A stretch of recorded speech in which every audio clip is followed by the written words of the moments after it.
This time on Whatever We Want, we talk about the film industry, animation, What If, with Brandon Swofford. He was a production assistant on Marvel's What If. It was really fun. We talk about tons of other things too, just about Brandon's film career and history and everything. He has a lot of great insights into the industry, specifically animation, but not just animation. There are time codes down in the description if you want to jump around. There's so much to unpack that we talk about, so let's just jump into things. Enjoy! Enjoy.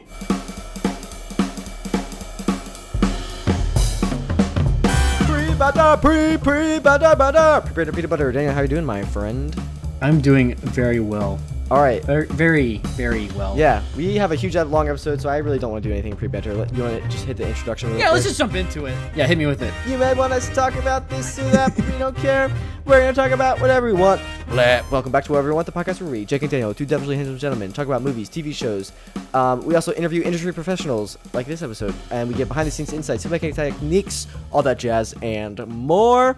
What are we talking about this week, Daniel? We're talking about Brandon. Yeah, Brandon Swofford. Thank you. We talked about it in the intro. Really nice guy, very chill. Here comes the interview. Brandon, welcome to the show. Thank you for being here, taking the time to sit with us. Really appreciate it. My pleasure. No, thank you both for having me on. This is nice. I've never been asked to be on something because I was a part of something, so this is nice. Really? I've been asked to be on stuff, but no one's ever like, hey, you worked on this, you want to come over? So that's cool. That's cool. Yeah, so this is nice. This almost feels like I'm like on the other side now. I'm usually asking people to interview, and now yeah. Yeah, Dang, this is cool. That's gotta feel good then. Yeah, it does. Yeah, it's a milestone of my career, so thank you both for giving that to me. Man, that is an honor. Thank you. This feels like a milestone in our career. Yeah, so we did a little bit of research before this podcast, and I feel confident in saying that you are seriously like a jack of all trades. Like, it seems like you do like so much. Like everything from like you have like a YouTube channel which we'll promote and everyone should check out. It'll be linked in the description and everything. But also just like you do Instagram. Do you still do commissions? I saw that was something that you do. I do, yeah. Yeah. Still freelancing, doing some animation. So yeah, I have a couple people up. Yeah. And you work on like a bunch of shows. Like, how do you just have time to do it all? The secret is you don't have time. You just make time. You lose some sleep. That's why I got bags under my bags, and you gotta find time to work out and get up early, and just making time is all what it is, and also just what you want to do. It's the motivation, I think. Yeah. And I try my best to stay motivated, and I'm also not trying to like look down on people, because I'm also like looking down myself lately. Like, I wish I could make more time to do more things.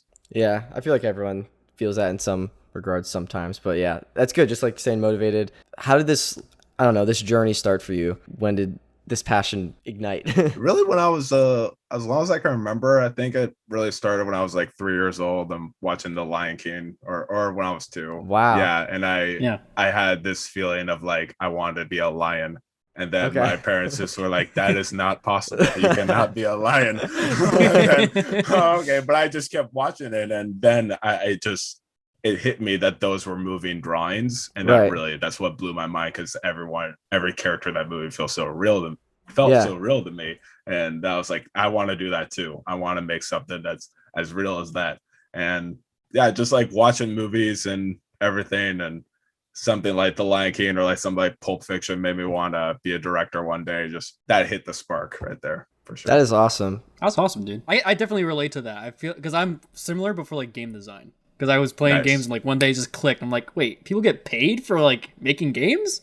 Right. Yeah. We do it, So that's awesome, dude. I definitely connect with that animation background too. I was watching some of your stuff off of your site, and I just love the kind of expressions and like the like comic-y almost kind of feel that you get, like classic comic-y feel with your drawings. It's really cool. Thank you, man. I appreciate that. Yeah, and that I agree. It's definitely the thing of like, oh, people get paid to do this? Well, sign me up. Yeah. What do I learn? Yeah, I mean, would you rather, like, I respect people that like have, I don't know, more quote unquote more normal, stable jobs, I guess. But like, I'd rather get paid to like make movies and have fun and be creative than like work at a bank. No offense to anyone that works at a bank, but sister. Yeah, absolutely. Oh, whoa. Oh yeah. James is coming at me right now. And you knew that going in. I didn't know. My bad. But like we all want to find ways and things that we love to do and get paid for that. I mean, life's too short to not find something you love to do and get paid to do. Yeah, very well said. So speaking of like the stuff that Daniel was looking at and I was looking at too, I wanted to talk about like Happy the Angry Polar Bear. If we could talk about that a little bit. I really liked that, just like that short, and where that idea come from, I guess. Wow, I didn't know we were going to this part. This is so nice. Is that okay? No, of course, no.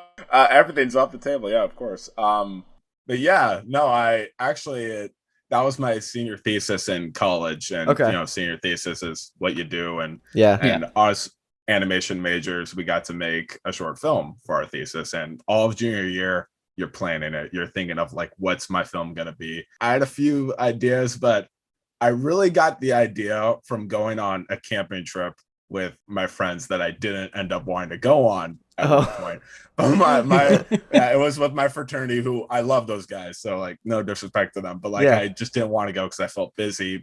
And then we're just having a good time when we get there, talking about it, drinking some stuff. And somehow the conversation, we just talk about like how upsetting it must be to be an animal at a zoo. Or like how upsetting it must be to be an animal in the climate where we're killing them all. Dang. Man, that's an interesting camping conversation. We just got to it. I don't know. You're just out there, majestic view, and you're just like, man, it must suck to be an animal. It must suck to be an animal. Like, we're enjoying the animals around here, but man, it must suck to be them. And then a polar bear comes up, and I go like, man, it'd be a funny short. And I do one about like an angry polar bear, and they're all laughing like, yeah, that would be funny, man. And then I'm like, that's what it's gonna be, man. That's amazing. So that was pretty much it. And it also brought me back to when I was a kid at the LA Zoo. There was this polar bear who I loved seeing, but he just looks miserable just because he's out in LA and it's freaking hot and he's all alone and he's not as fun. I'm like, damn, that must suck. And yeah, that's really what it came about. I knew I wanted to do something with rhyming with a Dr. Seuss. Yeah, I was gonna say it very much like felt like that. Thank you. So yeah, that was pretty much it. And yeah, no, thank you guys for watching it. I appreciate that. Yeah, everyone's checking it out, dude. Like I really enjoyed it. Did it like do you submit it to like festivals and stuff like that? I think I saw. Yeah, I got on a few festivals. It won a few stuff. Nothing too big, but that's still really still awesome, anything. Impressive. I mean, that's awesome. Oh, thank you. Yeah, definitely like recommend doing that, going into festivals, and you also get to see a lot of shorts and a lot of like stuff, inspiration of what to do and what not to do. Right. A lot of things just open your mind. It's pretty fun. What was that process like submitting to a festival? It's kind of like you're in the batting cage. I'd say okay. Yeah, like those balls are flying at you really hard, and they're gonna hurt when you don't hit them. Yeah, and you just gotta get better at them. Even if one hits you and it hurts, you just gotta keep going. Get ready for the next one. Yeah, it's like asking somebody out and getting the courage to do that. You just gotta keep. Keep that hurts even more, I think. It does, but at the end of the day, it's all like the batting cage. Like, it's gonna hurt when it hits you. Yeah. Hurt hard. Yeah, I think that's a really good way to put that. It's cool. Have you guys ever submitted to film festivals or been in them? So my senior thesis was like straight on what you're kind of describing, but it's more of a game trailer instead of like a straight on short. So that's for me, cool. it was about this little robot that's being built by this kid, so he can like get out and like play and explore the world, right? But it's literally exactly what you were saying, where it's like all junior year you're planning it out, and then senior year you gotta figure out all the process. For me, it was 3D, so I had to figure out how I was going to light it, modeling, texturing it, all the rig setup, stuff like that. So no, you didn't do a festival. But no, you didn't do a festival. Did you use Maya? Yeah, I used Maya, Substance Suite for texturing, and then nice Unreal Engine for rendering. Very cool. Yeah, mixed bag. I haven't submitted anything that I kind of led myself to a festival, but I worked on a few films. I just graduated from Penn State, and one of the like senior films, I was just helping someone out with theirs. So we didn't have to like each create our own, which was kind of cool. But like the one guy, I did like the visual effects for his like senior thesis film. He was crazy. We were required to do like a 20-minute film, and he made like a full feature. So it was just like it was a lot of visual effects that I had to do, but it was cool. I think he submitted to a few festivals. I feel like you should, Jake, because you have a couple good ones, like the Harry Potter one. Thanks, we dude. did. Thanks. I feel like I really do good. Thanks. No, I'd love to see it. I feel bad that I didn't look at your own stuff. No, you're totally good. I did not watched expect one you video. to. I watched one of your videos. Yeah. Thank you. Yeah. So did that process of like going through the festival, did that help you like get discovered more and lead to anything else then? Yes. Yeah. Okay. If the answer's no, that's okay. I mean, not I wouldn't say to the extent that you'd hope for, but like I only actually physically went to one of them. Okay. Most of the ones I got into were online ones. Right. And you know how that's like, yep. Yeah. Especially, I mean, now it's probably even harder with because most festivals I imagine are online. But yeah, I mean, definitely like when you're going there, like people are like wanting to connect and like people are handing out business cards. A lot of actors, a lot of struggling actors go there and they're just like, hey, I can act too. I have a wonderful voice. Let me know if you want to have me. Yeah, animated picture. Okay, sure. I'll keep you in mind, man. And it's always nice to see what you made on a theater screen, even if like I don't know about you guys, I still get the little butterflies in my stomach inside me when something's up there and you made it. Yeah, like you put your heart and soul there. You're like, oh, I hope people like it. I hope they like me. Yeah, and no, I feel that hard. I definitely feel that. Yeah. So when they're enjoying it, like, I mean, not every. I mean, I've been booed off stage, but not really. But you know, yeah. But but like when they do laugh, it's like a nice release. It's like, oh, okay. Yeah. That's got to be a good feeling. Yeah, I feel like that way. Probably to a lesser extent with this podcast. Like occasionally I see, like. I know people listen to it, but then like I've seen like my grandparents when I visit them, they're like watching the video and I'm like, oh my gosh, that's like me. And like it's my grandparents. So I'm like, of course they're gonna like be supportive, but I'm still like, oh my gosh, I hear my voice and I don't like it. Yeah. Everything. Yeah. About with podcasting, like do you guys like the sound of your own voice now, or do you think like you've more like gotten used to it? I think I personally have gotten used to it. Like at the very beginning, and even if I go back to those original ones, I'm like, this sucks. Like, but now I'm just kind of, I think in the beginning I was like less, I don't know. I was more like putting on like a voice. So when I listened to it, I was like, that's not how I sound. And now I'm more like Jake comfortable. I need to be super deep. Yeah. Masculine. I need to be like Barry White. Yeah. Well, welcome to Whatever the We Want podcast. Here we go. Dang, that's exactly it. I still don't like my voice if I'm being honest. Well, I think you guys you just get used to it. Wow. I think you guys sound great. I love it. It's music in my ears. This is ASMR. I'm glad I'm wearing earbuds right now. I don't know how to feel about that, but thank you. So yeah, we also I watched one of your some of your other things you did on your YouTube channel. Like I think Pick Your Banana. I watched that. Oh no. I like that one. I actually really like that one. No, we don't need to go on that one. Thanks. Another school project that I got a lot of eyes going. Yeah.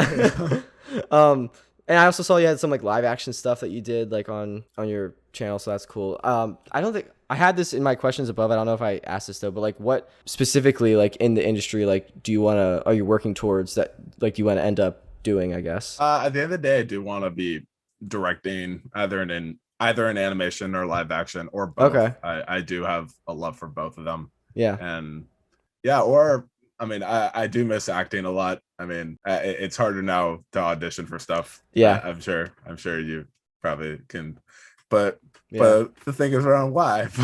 Yeah. But yeah, at the end of the day, like I just want to be in the industry, like either in animation or in live action, because that's what keeps me alive is the thought of like hoping to entertain people. Yeah. What caused that shift? Like because you started off with the animation, right? So like what opportunities started to get you down like the directing path? I think it was definitely making videos with my friends and my family, like growing up, like just grabbing the camera and going. Yeah, making little short home movies and short films like that was so fun. And at the end of the day, like that's what it is. It's like how fun filmmaking can be and how fun it is to get together and with your friends and tell stories and stuff and just make memories. That's cool. That's a really nice way to put that. That's what I feel like I've done That's with, like really with Daniel. sincere and deep. Is just like force him in front of a camera. I grab a camera like Daniel, like with that Harry Potter thing we did, just like do that kind of thing. So like I even when I was in a wheelchair, like we were doing stuff like that. Really? We incorporated it. It was like a Nerf video. It was when like we a were like Nerf battle we did. 15 and it was. You're a very committed performer. Like you're injured and you're handicapped and you're like, I'm going. I'm ready. I can see it rolling in with my like Nerf blaster. That's a Stuntman of the Year award. Yeah.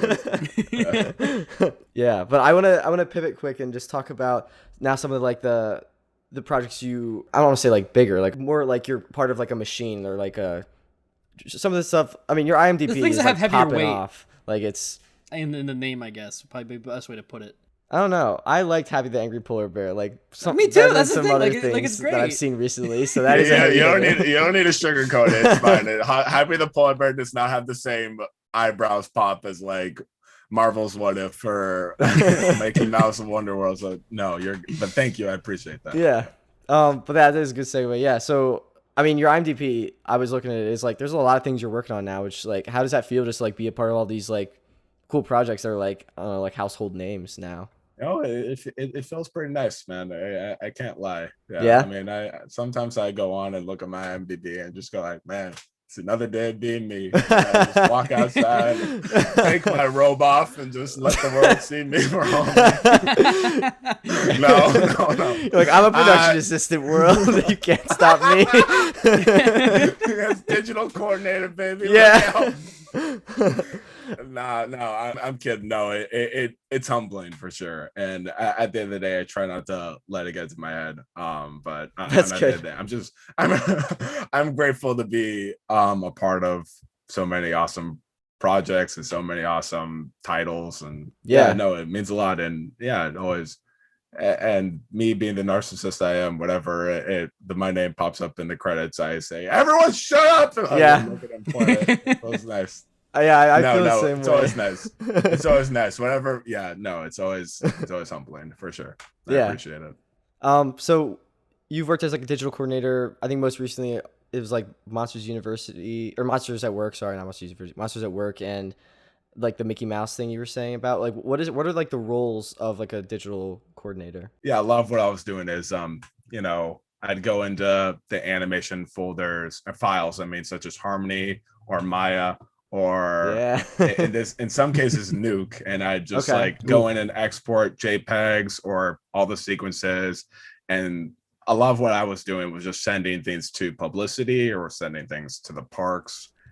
Sometimes they project Mickey Mouse jumping around on the castle with a bunch of other effects. Yeah, that's cool. And they'll go to us and be like, "Hey, we love this scene of Mickey jumping around.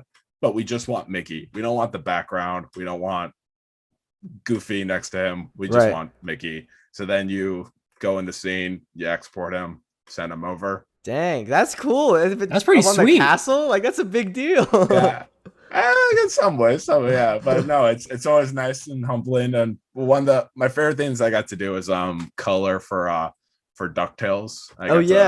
Yeah, because they needed more people because there's a lot of scenes happening. So my boss just asked me and one other person, "Hey, no, we've never done this before, at least not professionally. So if you want to color scenes for DuckTales," I'm like, I'd love to. That is awesome. Yeah, of course.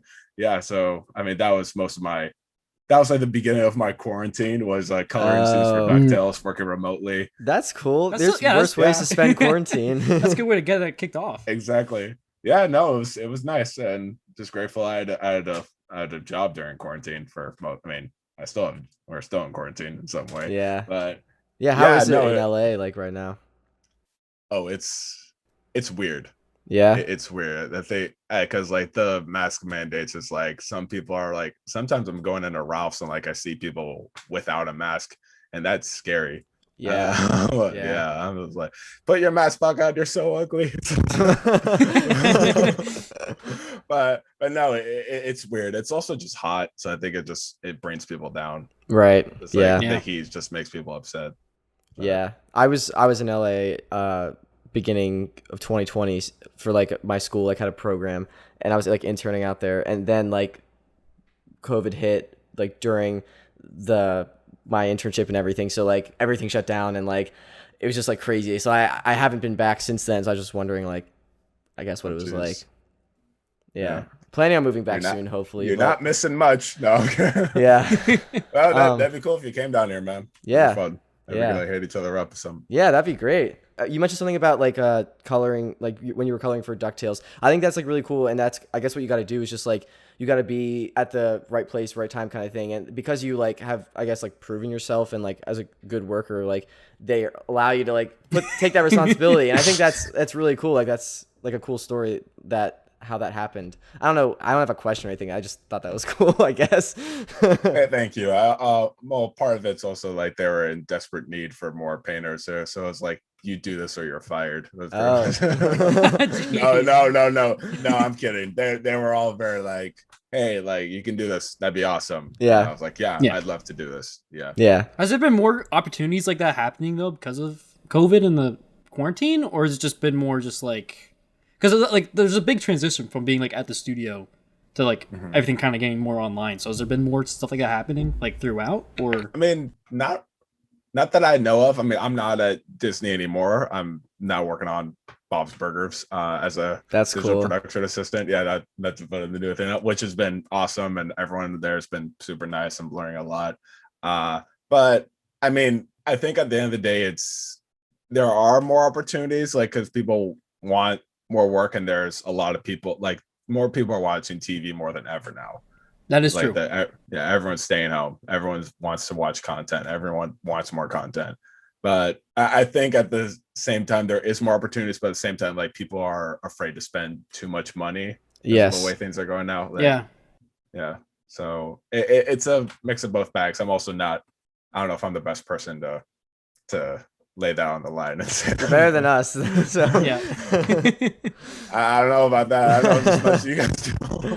Oh man. So is there anything you don't like about like where you're at right now? Like obviously you always wish you could be like higher and doing more, but like is there anything you're just like, man, this like kind of sucks right now, like getting taking out trash and stuff? I don't know. No, I mean you kind of just said it. Like I just wish I could do more. That's probably that. I mean I love being a part of the show and being part of these shows, and having to meet all these people, and everyone, most of the time everyone's really nice and supportive, and they want to talk to you and they want to help you, but I don't know, at the same time you wish you could do more, and it's competitive out there. One of the things that like it did blow my mind in college was that how big the world is when you see how many people want to do the same thing you do, and how many people are just as good as you. I was probably the best artist in high school.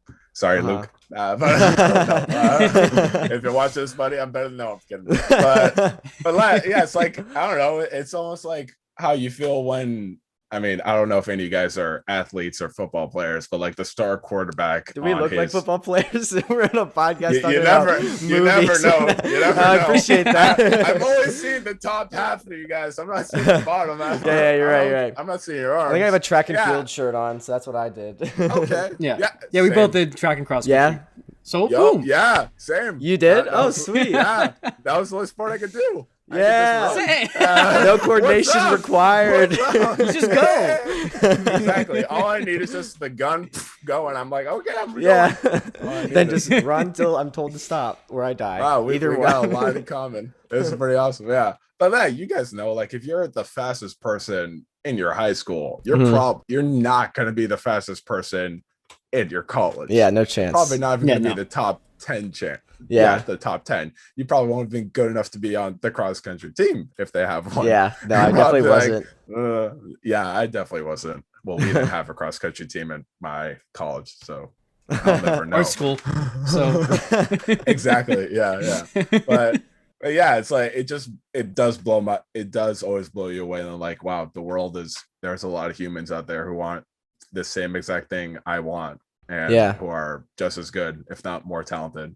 So and it's unfortunate sometimes. Just I was thought we actually interviewed someone I worked with on a commercial with, and that hasn't come out yet. I'm saving that for later to edit. But like, exclusive. But she's more on the like live action side, just live action. Like hasn't done much with animation. But it's unfortunate that like there's a lot of people often that will like do what you're doing for less. So like if you are given an opportunity, people kind of view it as like you should be like thankful to be here, so like deal with my BS kind of thing. I know that's not the case everywhere, but I've heard a lot of stories of people coming forward about that, and I just think that's unfortunate. I hope that's not the case everywhere. Yeah, for sure. I mean, I can't say it's definitely not like that where I'm working at now, and most places it's been nice. That's good.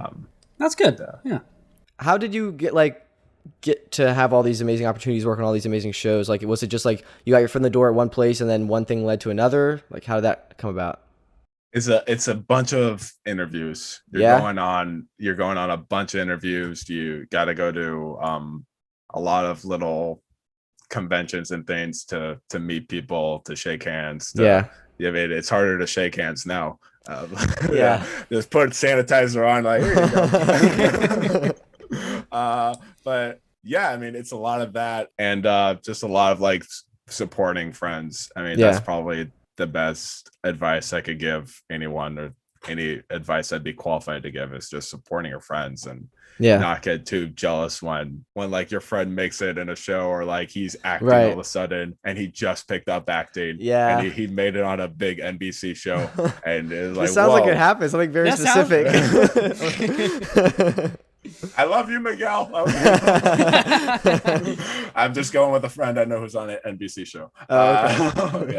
But yes, at the end of the day, just support your friends, because like it's karma's real, and you gotta like even if someone's been mean to you, you gotta try to let it go and try to support them in some way. That's really good. What goes around comes around, whether that's good or bad. So put out that good energy in the world, you know. Yes, for sure. So what's some of the favorite, like, for you, like, what's your like top stuff that you've worked on? Like, you mentioned What If earlier. For me, that would be my top, but like what's the top thing that you've worked on for you? Yeah, that's probably mine too so far. So are you like a Marvel fan? I don't know if I'm representing the. Oh, that's so cool.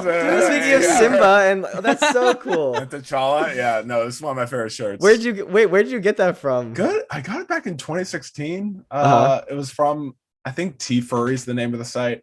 If you type in Black Panther, Lion King, Simba, it'll pop up. Okay, I'm definitely gonna look into that. Probably get that shirt. This is a good commercial for whoever made this shirt. Yeah. Today's video is almost sponsored by this person. I also have an Avengers poster right here.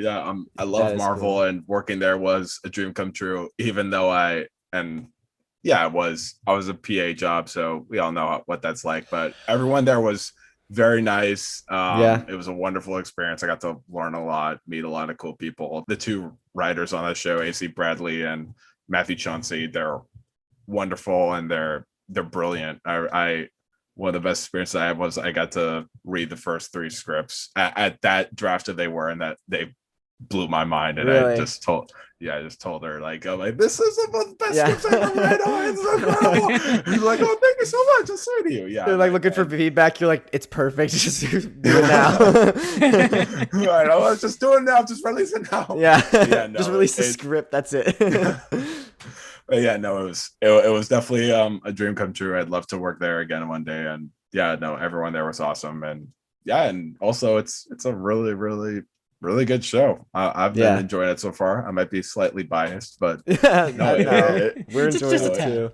It's so fun. And now I'm at the point where I didn't, because I was only there for a little bit, and I don't know what's happening in the next few episodes. That's always cool. Yeah. Now I'm having that experience as a fan, which is always awesome. And you get the best of both worlds. You get like behind the scenes, and then you also are able to experience it as if it's something new, which is totally. Yeah. And like, I know as much as you guys do from the trailers. We're getting the Kilmonger saving Iron Man, which should be fun. We got what else? That's the one I know about. Party Thor. Thor. That episode's just like, this is so cool. I'm excited. Yeah. So Jake knows a little more background from like PA for like live action. Mm-hmm. How's that different? Because this isn't an animation, so how does that differ being a PA for something that's like on an on-set PA? Yeah. Being on a animation PA, like you're definitely in the office more. You're in the office the whole time. You're in the studio the whole time, and when you're a live action PA, you're on set a lot. But like I still had the privilege of going out to Ralph's and pavilions. Oh, nice. And getting crafties and stuff, and they got to groceries. Ask me like, "What kind of snacks do you want?" I'm like, "Really?" Yeah, that's always the best. I happened at my one internship when I was out there too. I was interning for Light Iron, and I was always going to Ralph's for grocery runs. And one time they asked me what I wanted. I was like, "What?" Yeah, like I'm happy just to get you stuff, and I'll eat my lunch on my break. I'm good. Yeah. But yeah, no, it was great. What were like some of your responsibilities for that specifically? Like you got to read the script and beforehand, and then do like some runs and stuff. What else were you able to do? Got to go to IKEA, and nice. I got to actually like build desks, and I have had desks. I'm so like out of touch. I'm such a city boy. Like I didn't know like when you buy at IKEA, I didn't know you had to make the desk. Oh, I didn't geez. know. I didn't know it was like Lego. I thought the desk was just ready to go. Like, here you go, Lego. It's a desk. Boom. Yeah, no, it was adult Lego, and it's part of the fun. Exactly. That's what I try to act like. You know what? This is part of the fun, and I had my fair share of Legos growing up and building stuff, and so. That's a good outlook, because I feel like it's easy to like be like to get in your head and just be like, oh man, like this isn't like I'm building a desk, like, and other people are like doing all this stuff. But like if you're able to keep that attitude up, I think that's just good for your own sanity. But also I think people notice that and are more willing to like have you step up, like what they did for DuckTales with like having you color and stuff. So like I don't know, that's just my perception of it, at least. Oh, for sure. Yeah. No, you're absolutely right. Like people like positivity at the end of the day. Yeah. So of those scripts that you read originally, which one was your favorite, and was it still your favorite once it came out?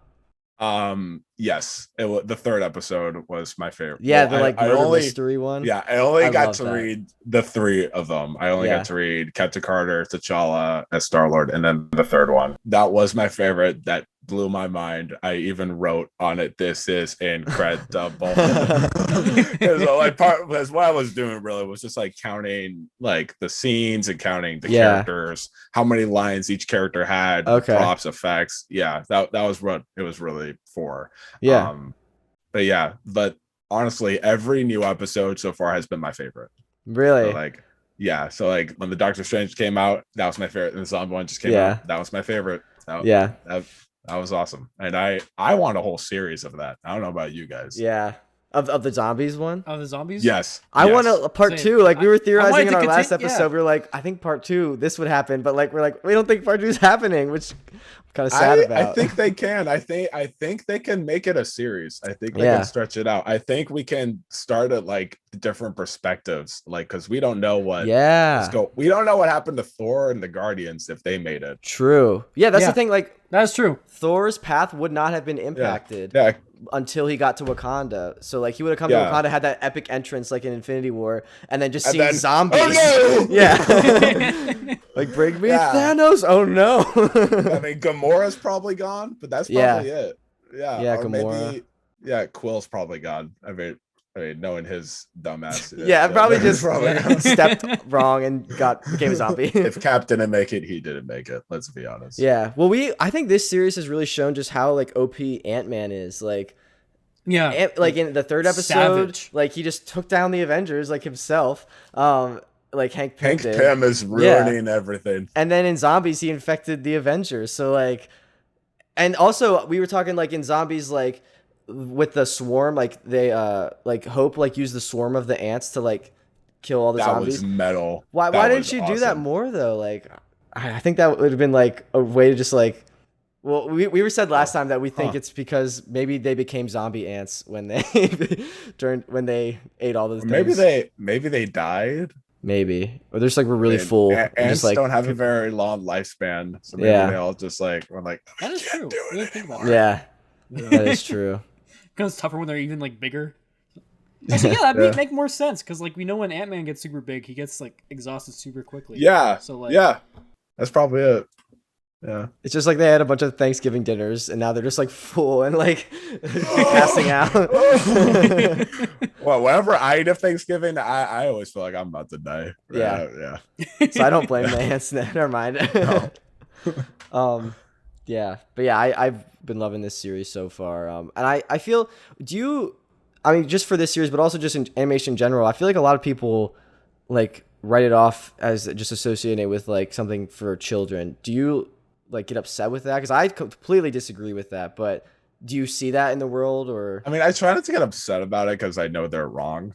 I know animation it's a medium. It's not a genre. I mean, Walt Disney, like he made Snow White for adults. It just happened to be something that kids could watch too. And I mean, most of Japanese anime, that's for adults. Akira is one of the best movies of all time, and that's not for kids. And most big comedy shows that are for just adults are animated. So like I don't. Yeah, I'm surprised that stereotype of animation still exists. Yeah, but I mean, at the same time, it's just oh well. And like at the end of the day, you just got to know that like they're wrong, and they probably even watch things with animation in it, and that's for adults, and they still think it's for kids somehow. Yeah, it's not everyone. Did you ever watch like Avatar: The Last Airbender? Oh yeah, yeah, some of the best shows of all time. Yeah. But yeah, I really like that show, and I think that helped bring a lot of eyes to animation and showing that it's again just like not just for kids, you know. And like kids can watch that show. Totally. Yeah. Oh, I mean, yeah. It was on Nickelodeon. I watched it as a kid. Yeah. Like, most of the people I know who love it are adults. And like, when they watched it as kids and then they rewatched it, like it had this huge resurgence during the pandemic. Mm-hmm. And they rewatched it and they love it even more now. Oh, that is so cool. It's pretty amazing. Yeah. I think what worked with that was like the nostalgia of it. And then the quality. Like the quality was always there. And then the nostalgia also, like those two combined, I think that put it back. Nostalgia is so powerful. Like it's crazy, which is why people I think are doing so many like remakes. But I also just don't want them. I want new things. Like I really appreciate something that's new, like something that's like novel and like really good. But I understand like the appeal to like nostalgia. I understand that from a humor perspective. Like I'm more comfortable going to El Pollo Loco than I have like a restaurant I've never been to. Yeah. Because I've been to El Pollo Loco and it's really good. And I know it's gonna be really good when I get That's a really good analogy actually, because I go to Chili's like all the time. I like Chili's a lot and it's really good. I mean, I'd like to try a new place, but I know this is gonna be a safe bet. Right. Oh, I wanted to ask you. So speaking of like way back to like jack of all trades and stuff, and just the stuff you've been working on, I saw on your IMDb you were listed to like work on the like to like the camera and electric department for the Belko experiment. Yeah. So what was that like? That just seems so like random. Completely different than everything else you've been doing. It was a random day. They were actually filming it at my high school. Oh wow! They filmed one day they had to film everything at Providence High School, my alma mater, baby. And I happened to be in the area that day, and the principal and I were still kind of close and keeping in touch. And then he's like, "Hey, do you want to meet this guy who works with James Gunn?" And so I'm like, cool. Yeah, that'd be awesome. and I did. They were taking a tour of the school before they filmed there. And they're like, yeah, that'll work for that shot. Yes, that'll work for that shot. Okay, cool. And he was cool as a cucumber. And I got to meet him. Simon Hatt, he's an awesome guy. Shout out to him. And and I shook his hands like, would you be interested in doing it and helping? I'm like, yeah, that'd be awesome.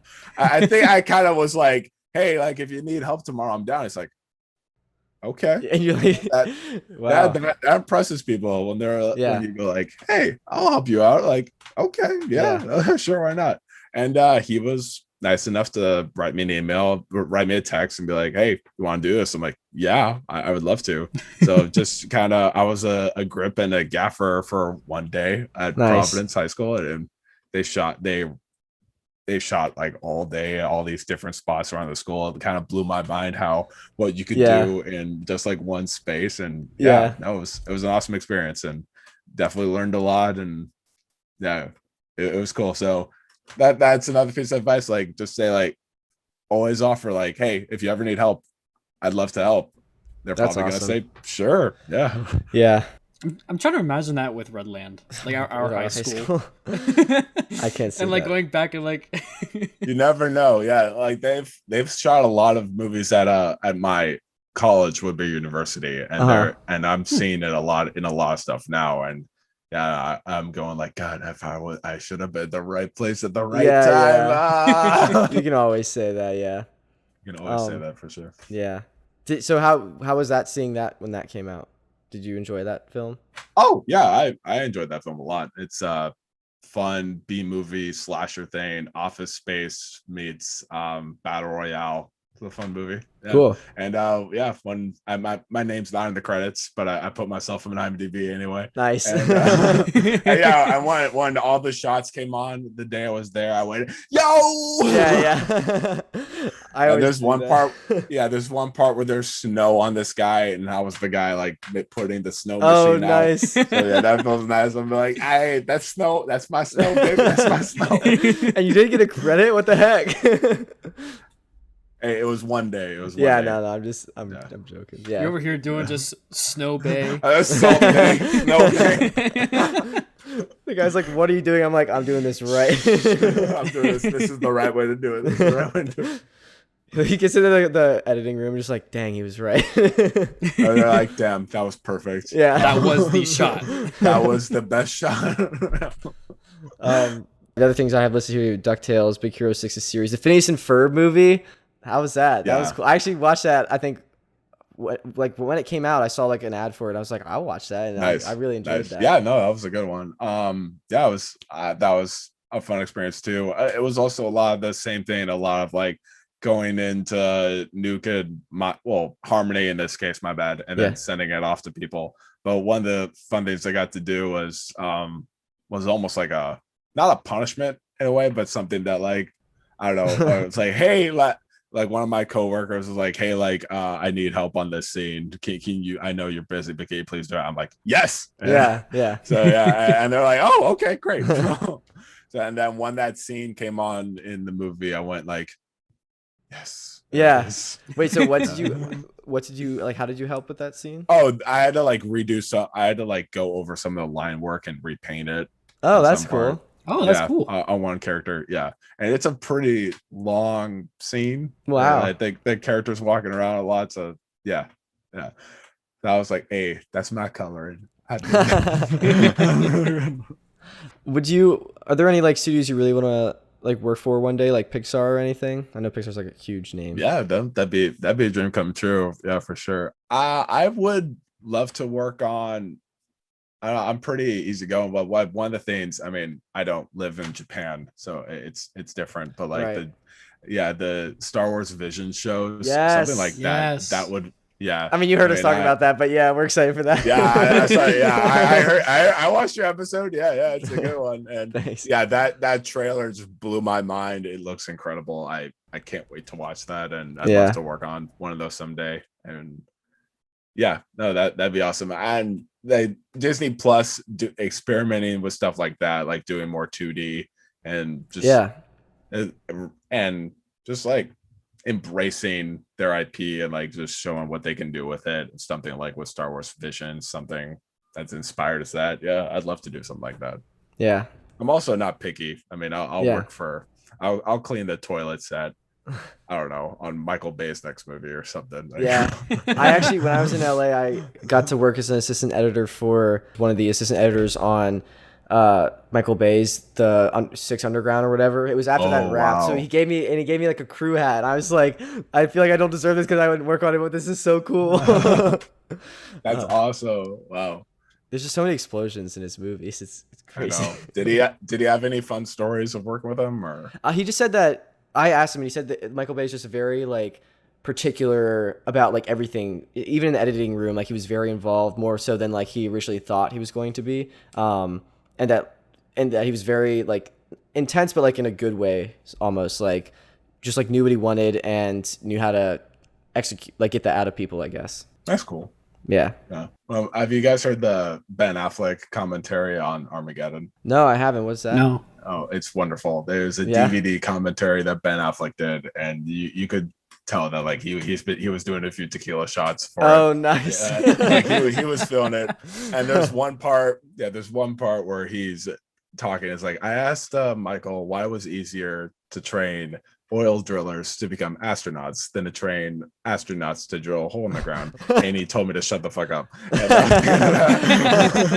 that was the end of that conversation. That is a great point. Yeah, that you can listen to the whole thing. I think the whole thing's on YouTube. Yeah, that's a treat. Yeah, actually, speaking of YouTube, like you have like you post like all the time on YouTube. Like, how do you have time for that too? Like, you have a great channel and like a substantial following. Like, that's really incredible. But like, how?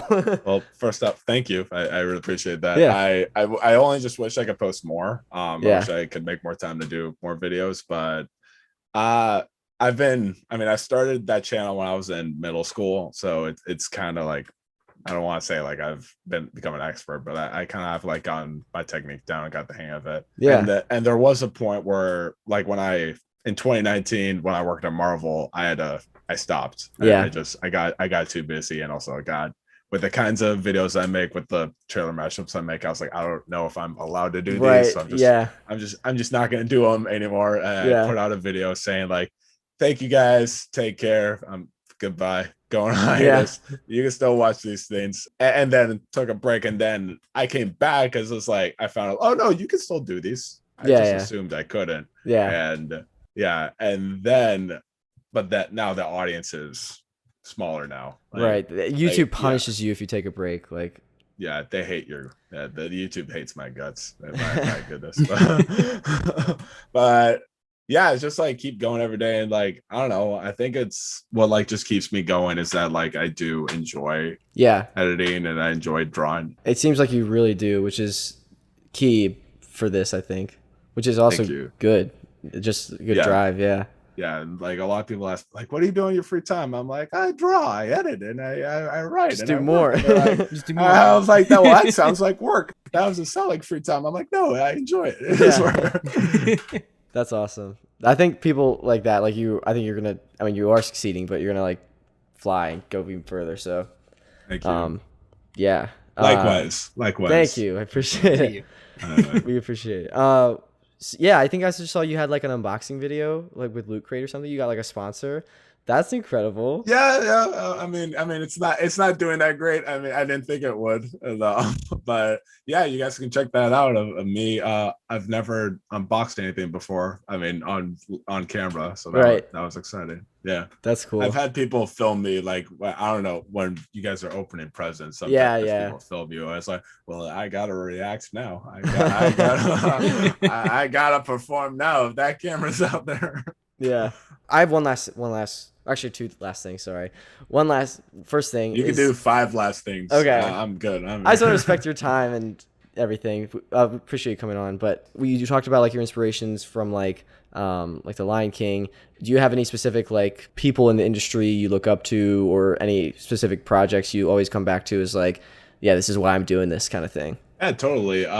Mel Brooks is one of them. I don't know if you guys know. Okay, you guys are shaking your heads like, yes, you know who he is. Yeah, he's a legend. He's an actor, director, writer. One of the funniest people of all time. He made Spaceballs, Blazing Saddles. I love Spaceballs. Yeah, I haven't watched that forever. I need to rewatch it. It's so good. It's my favorite Star Wars movie.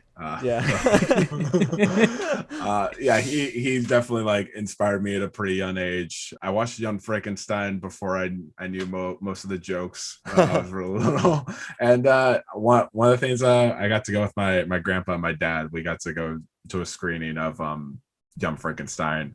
And, wow! It was a total surprise. Mel Brooks came in at the beginning. Oh my gosh! And there was a Q&A with him, and it was awesome. And like he was, he's pretty old. Like he's like 93, and like at the time he was like 80 something, and he's still lively. He still got it. He's still funny, and he does make movies look fun to make. Yeah. At the end of the day, and like that's kind of what you want. You want Definitely. You want to enjoy what you do, but like making something and having fun at it too, and everyone else being a part of the crew and all of his other actor friends having fun too. Yeah, that's all you can ask for, really. Yeah, totally. That's awesome. How about you guys? Who are some inspirations for you? Oh, turn around. Oh, dang. Okay.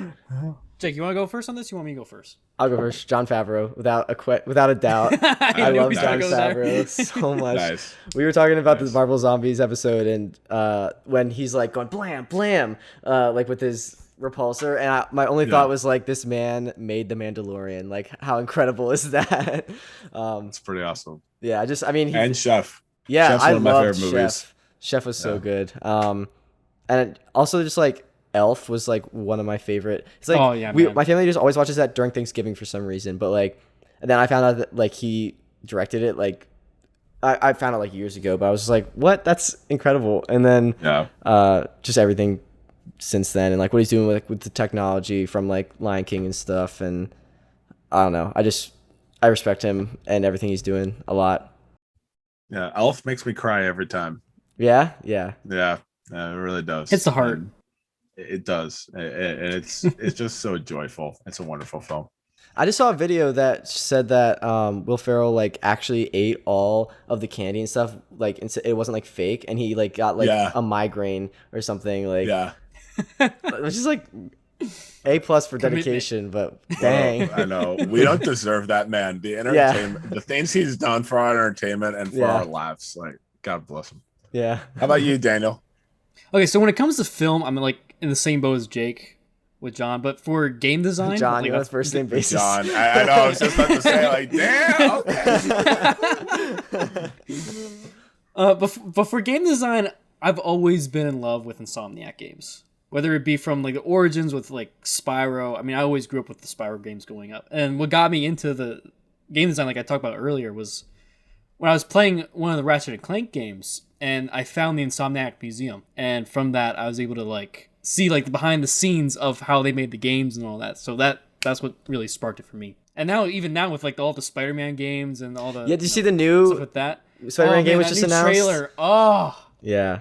I'm not a gamer myself, but yeah, that does look fun. I don't have a PlayStation or any way to play it, but like it looks exciting. You don't have a PlayStation?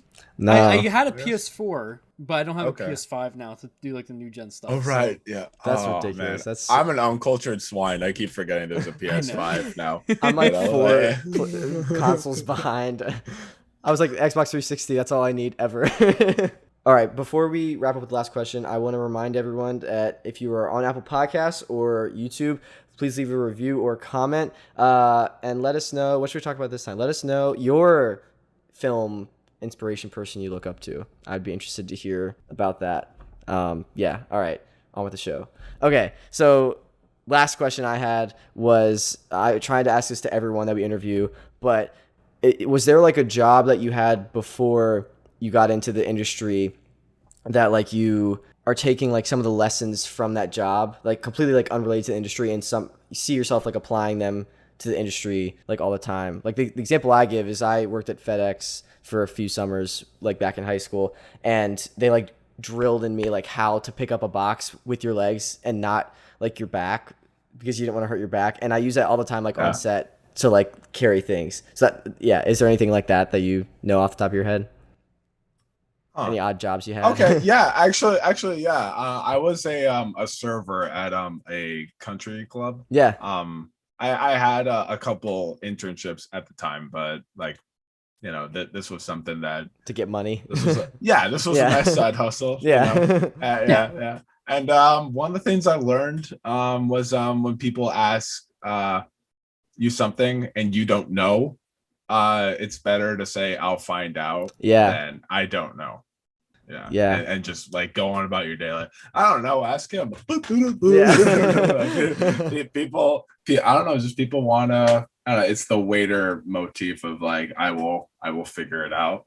I'll let you know. I'll get right back to you. We'll make it happen. We'll make it work. Yeah. That is definitely like looked favorably upon in the entertainment industry. Like, get it done. Even if you don't know how, figure it out. Yes. Yeah, there's a lot of stories I've heard where people go like, but I don't know anything about this. And they're like, well, you better learn. You better figure it out. Yeah. That was everything I wanted to really talk about. Daniel, is there anything else you wanted to ask? I think I got through all my questions. Brandon, is there anything else you wanted to talk about? Anything you want to promote? Yeah, I was going to get there next. I like that. Yeah, you can check out my Instagram at bswaffs, and you can check out my YouTube at Be My Rules. It'll all be linked below. So it'll all be linked below. Yes. Well, one thing I want to know is like, if you guys could pitch a what if episode, what would it be? Oh, dang, that's a good question. Oh, you're catching me off guard with that. Dang. Have you thought about this? Do you have an answer? Me? No, Brandon. I mean, one of the things one of the what ifs I'm thinking of is I want. That's good. I was gonna save it for later in my life, but you don't have to. If you don't want to reveal it, you don't need to. I have a couple, but what I could do is what if Luis from Ant-Man? I want him to work at SHIELD. Oh, he's doing like intel briefing. I think that would be a fun episode. That would be. Did you see? There's apparently like some rumor that like there's footage of him, like that actor, like Michael Pena, recalling the entire MCU, like in his like the lip sync like montage thing. Yeah, I want that to be true, and I want that to be released. Like I want that to happen. I know. I'm so sad that like we're not seeing. Maybe they're saving it for Ant-Man 3. Maybe. Yeah. Maybe. Quantumania. Maybe that'll be the opening. That'd be awesome. Yeah. That'd be cool. Daniel, have you thought of a what if yet? What if Howard the Duck was not captured by the Collector? Oh, that's interesting. Interesting. I like that. I like that. I like Something that different. character. I like that character. I think he deserves a good story. That's a good way to put it. Yeah, he was the first Marvel movie, man, and so it'd be cool to give him the spotlight again and something good. Yeah. I was gonna say the one I just thought of is this sounded lame at first when I thought of it, but then I like was thinking about like what it would affect. And I was like, that might be interesting. But like, what if Zemo's family like never died? So like that means like Civil War wouldn't have really happened, and like Tony and Cap would have been more on better terms, I guess. I don't know. Actually, it is very interesting. I feel like that'd be a cool thing to do. Or maybe somewhat of a Civil War would still happen because of the Sokovia Accords, but it wouldn't. Yeah, because like they still would have got people killed and hurt. Yeah, but maybe there's just not someone there pulling the strings and ready to play a video of Bucky killing Tony's parents. Right. Yeah. Well, doesn't that mean he also faked the bombing at the UN? So wouldn't T'Challa's dad be okay? Yeah. T'Chaka would be okay. Yeah. So that would affect a lot. I feel like that. Yeah, that would actually affect a lot, and we wouldn't get that awesome dancing, or maybe he would be doing that all the time. Doing that all day. My family's alive. That's the reason that I thought of Zemo, because I just saw that dance. I was like, what can I say about Zemo? Because I like that character.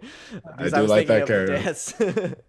That's good. And what better way to get that dancing the whole time? Yeah. Oh man, that was a really good question. Thank you for that. Oh, my pleasure. But yeah, so again, check out everything linked below. Brandon, thank you so much for being on this episode. Cannot express how much we appreciate it, and thank you for everything. Oh, well, my pleasure. It was an honor to be on. I had a blast, and thanks for thinking of me, and thanks for checking out my stuff and the encouragement. I appreciate it. Yeah, of course. Yeah, of course, dude. Good luck with all your future endeavors and everything. Everything you're working on. Hopefully get some time to sleep at some point. Yeah, that's a good point. Likewise, I got plenty of sleep today, though. Thank you. Thanks to you guys, and good luck on the rest of your show, and can't wait to listen and watch more episodes. Thank you. Thanks, man. All right, Jake. Whee! That was a good interview. Brandon's a nice guy. Yeah. What was that? I just needed to stretch. I've been like sitting down and like slouched, so I just needed to like. I told you were gonna slouch. Yeah, you're right. At the beginning, Daniel was like, had his camera like tilted up, and my camera like And I was like, can you tilt your camera down? And he was like, well, I'm going to sit up and be like this. And I was like, you slouch. And then he was like, no, I don't. And now you just said you slouch. So here we are. You caught me fine. So if Daniel's out of center frame, you know it wasn't my fault, okay? But yeah, that was a great interview. Thank you again, Brandon, for being on. Everyone, check out his stuff in the description below. We'll be back next time for some more what if and some other cool things. Let us know if we should interview more people, the comments, reviews, whatever.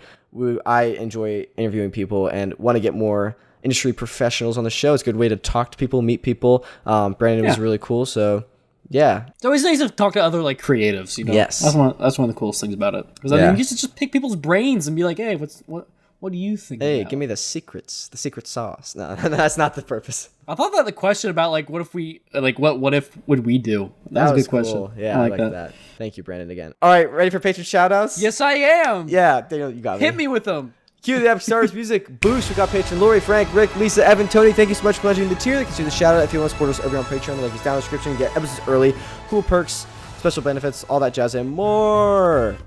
Thank you to everyone who supports us on Patreon. You guys are awesome. All right, ready for the introduction? Yeah, hit me with it. When? We just talked about what we want to talk about, and now we're done. You said hit me with it. I don't hit you with it. What? I know. I meant like hit me with the when. All right. You know? Thank you everyone for watching. Goodbye. Bye.